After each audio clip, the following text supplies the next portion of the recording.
morning, everybody. It is another cold, blustery, shitty day here in the North Country, but we're going to try to get something done.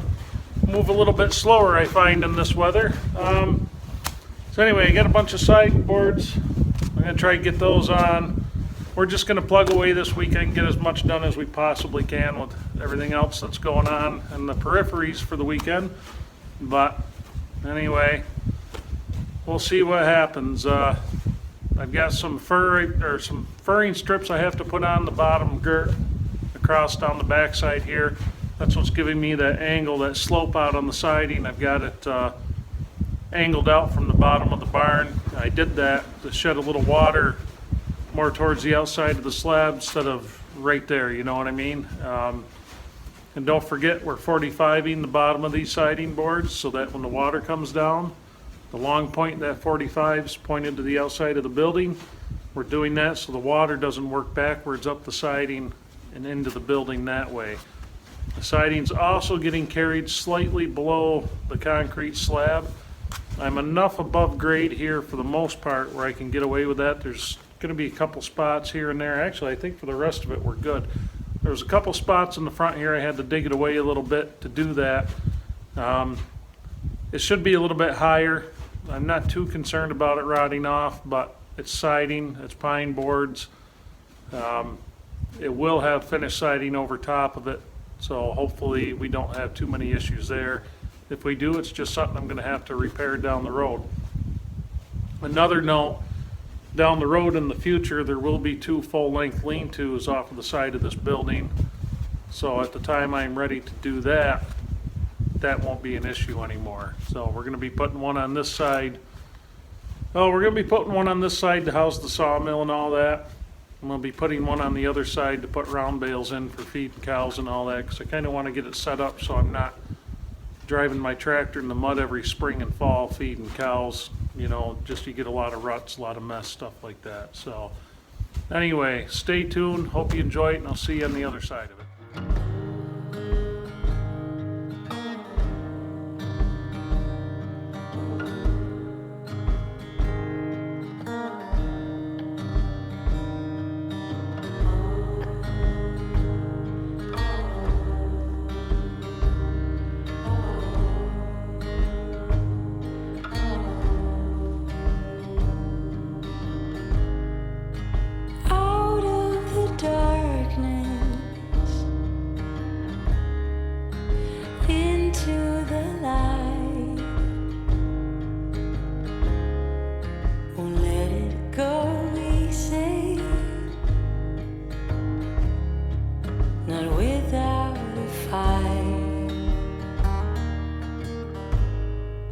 No matter the distance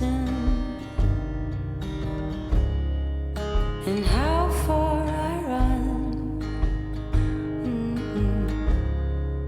you'll always be missing when the day is done.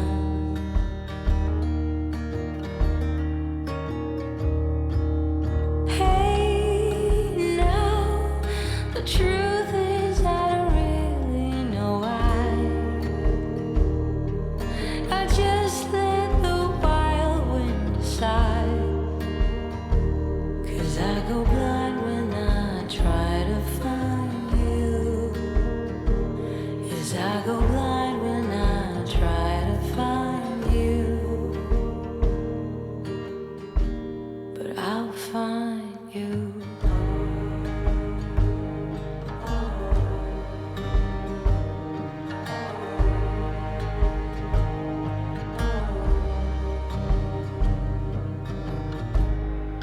So what's your conviction?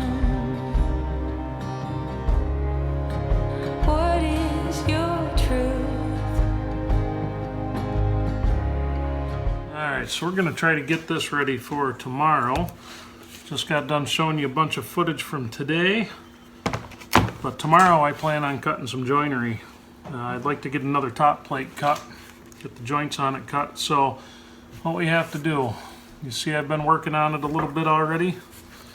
You can actually, if I hold the light just right, That's right there, that scuff spot, that's from the stone. And what I need to do is get that so it's uniform on the whole thing. We also have to maintain this curved bevel, excuse me.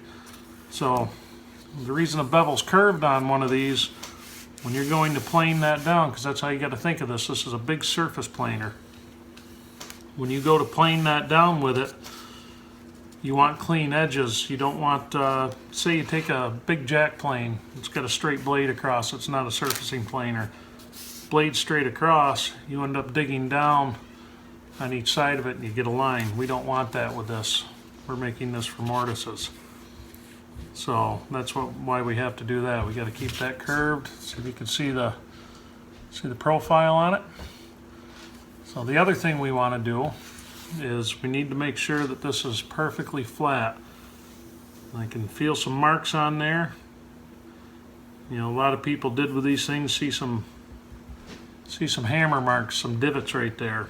And sometimes way back when, people didn't realize what they had, so they'd use these things like pry bars and stuff like that. It's a shame, but that's how they used them. So we want to get this, if I run my finger across there, I can feel the ridges where it raises a little bit.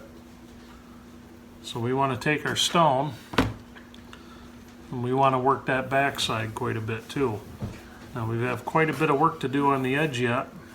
And like I said, what I really want to do, I really want to get that thing so it's shaven hair. If it's not shaven hair, it's not sharp enough. But it's going to take a little bit of work. So a couple ways you can do it.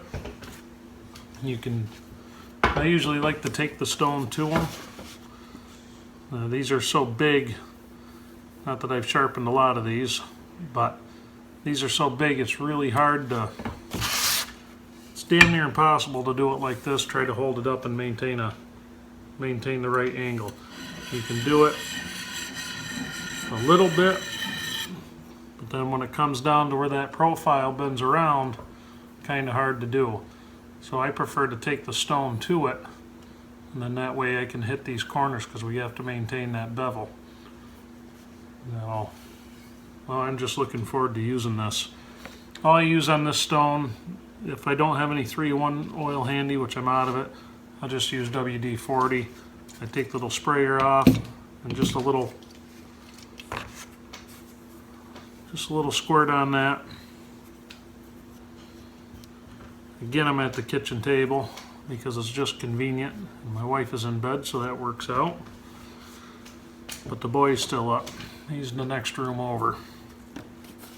So hopefully he doesn't tell on me. Of course, he was a pretty good partner in crime on that stove. So let's see if I can get you a better angle. Picture my gut there. All right. So all I'm going to do is hold this to where I can see it decently. I want to I put a paper towel, a couple of them on the floor under it, just because you are going to drip some WD-40 or whatever oil you're using. And just let the stone meet it. And real easy.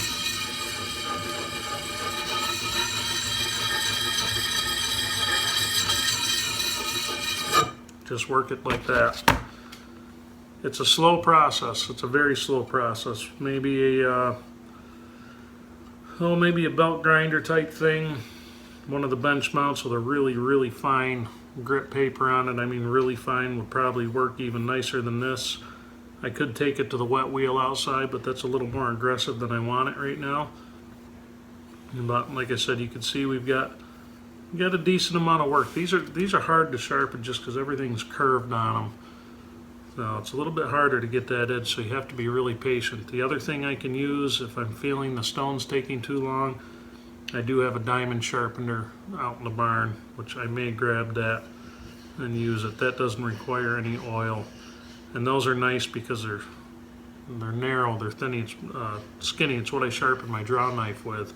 The only thing is I've got to get one with a finer grit on it and make it a lot easier. So what we're going to do after this, I've got some 400 grit wet dry paper, and we'll just try to polish this edge up. So a nice polished edge allows the chips to move a lot better. You don't need to polish it though. something you do not have to do unless you really want to. It's still going to cut just fine as long as you get a good sharp edge on it. So we're going to get back to sharpening this for a little bit, and I'll see what we get in a few minutes.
Well, we got quite a ways to go on this guy, so I'm gonna turn the camera off, but we are getting there.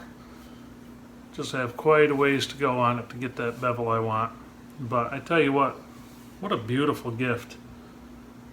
Pretty neat, you guys who send stuff, you know, to help with the project.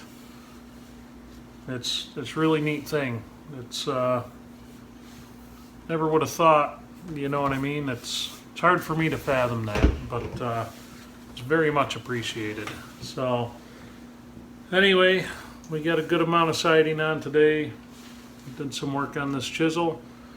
Tomorrow's Sunday, supposed to be decent weather. I got a few things going on, but should have time for the barn, and I can't wait. I'll tell you what, it's weather's looking decent. It was really nice getting out there today to work on that, and finally pried my ass away from that coal stove, you know what I mean? But it's a good day, but I'm about beat, so I'm going to edit this thing and I'm going to get my ass to bed. So I will catch you guys on the next one.